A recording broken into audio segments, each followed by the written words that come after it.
Hi and welcome to WWRD. What would the regulator do? It's great to be back. Haven't done one of these videos in a little while, but there have been some interesting things have happened of late that I thought it'd be really great to look at from a regulator's perspective. So I've dusted off Silent Bob. He's back in the co-host chair, and we're going to chat about some things from a regulator's perspective that we thought you guys might find interesting. My name is Danny Lawlor from Aquest. If you like this video, hit the thumbs up button below. Also, subscribe to the Aquest YouTube channel and hit the notification button if you want to be kept up to date on all of our latest content.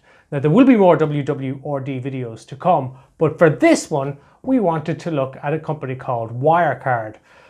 Wirecard is a German fintech firm that's a payment processing firm, authorized in Germany by the German regulator and operating across a number of jurisdictions, including Ireland. It's passported into Ireland to carry out regulated activities here. So why is Wirecard in the news? Well, Wirecard was recently found to have quite a substantial hole in its accounts, 1.9 billion euros, which is quite an eye-watering amount. And the amount of the black hole, the amount of loss it's estimated to have run up is 3.5 billion euros. The reason it's especially of interest is because all of this collapse has come about as a result of a massive accounting fraud within that firm, likely to be the biggest financial fraud incident in Germany in post-war years. Now, it being a regulated firm, I was interested to kind of put my regulator cap on and think, what would it feel like to me if I'd read the papers about this as a regulator here in Ireland? So let's think about that for a moment. The first thing I have to say, from a purely selfish perspective, and maybe my ex-colleagues in the central bank are bigger people than I am, but the first thought I'd have is, phew, I am glad that it's not an Irish company. I'm glad it's not one of ours. I'm glad it's not one that's subject to supervision here in Ireland, because if it was, you can imagine that all of the gaze of the regulators around the union would be focused on you. It's not a place you really want to be. So from a purely selfish perspective, whew. Beyond that though, in terms of the real issues, first thing you want to get a handle on as the Irish regulator is, what has that firm been doing in Ireland? What activities have they been carrying out in Ireland? What impact will their failure have on firms and on customers in Ireland? So that's the first really big thing.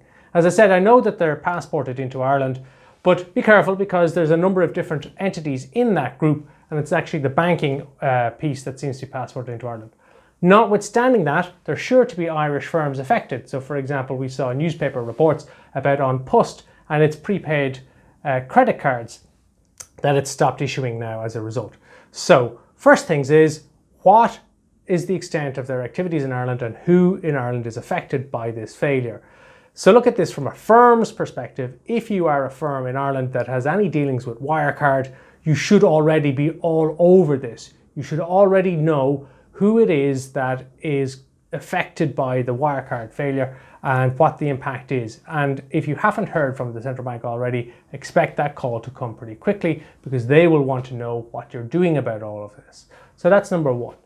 Number two, if you are an existing firm in Ireland that has the same authorization, is in the same business of fintech and payments processing, then you can expect that the regulator is looking at what has gone wrong in Wirecard, and is it an issue that might affect other firms in this sector? So is it something to do with like an inherent weakness or risk within the framework of payment processing firms, or is it outside of that? Now, on the face of it, this seems to be a simple, plain and simple accounting fraud, accounting scandal. But if you look beyond that, there may be something to learn from the specifics of the situation that will make the regulator think there's a particular risk in this type of firm that we need to be alive to. So two, if you are an Irish regulated payment processing firm, expect the regulator to ask you, are you aware of Wirecard? Are you aware of what's gone wrong there? Is there a risk that the same thing might happen to your firm? So be ready for that. Number three, more broadly, as a regulator, you're always trying to learn from all of your experiences, and especially where something has gone wrong. That's a really, unfortunately, a great opportunity to learn.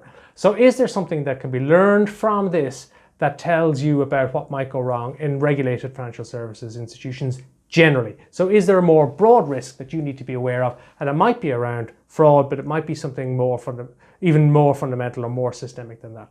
So for all regulated firms, is there something that you can learn from the Wirecard failure? Is there something that might impact your business? And from the regulator's perspective, that's what they're going to be thinking.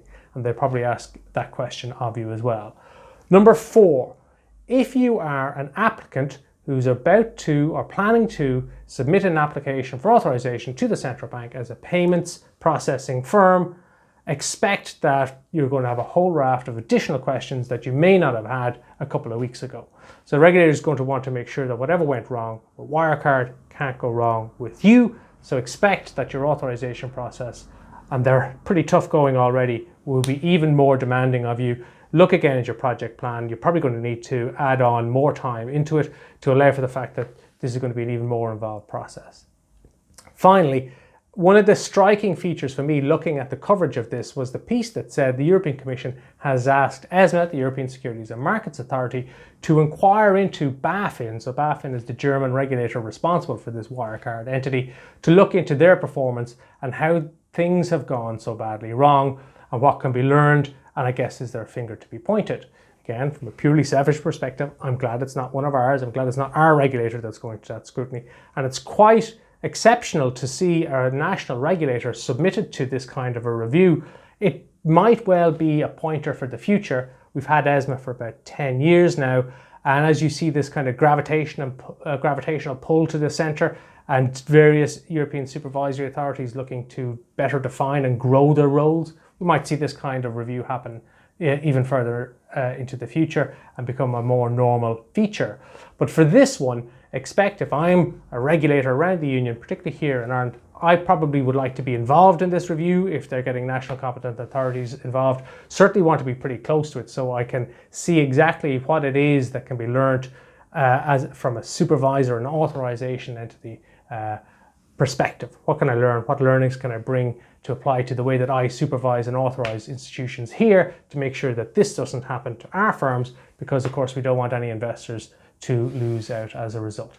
So there's a few learnings, I think, as I put my regulator hat on and look at the Wirecard failure from the perspective of a national competent authority. A few things that just jump out at me as being very interesting pieces to take on board. So I said, if you liked the video, hit like, subscribe to the YouTube channel. You'll be hit with all of our latest content. We'll be back again very, very soon with more WWRD, looking at the world from the perspective of the financial regulator.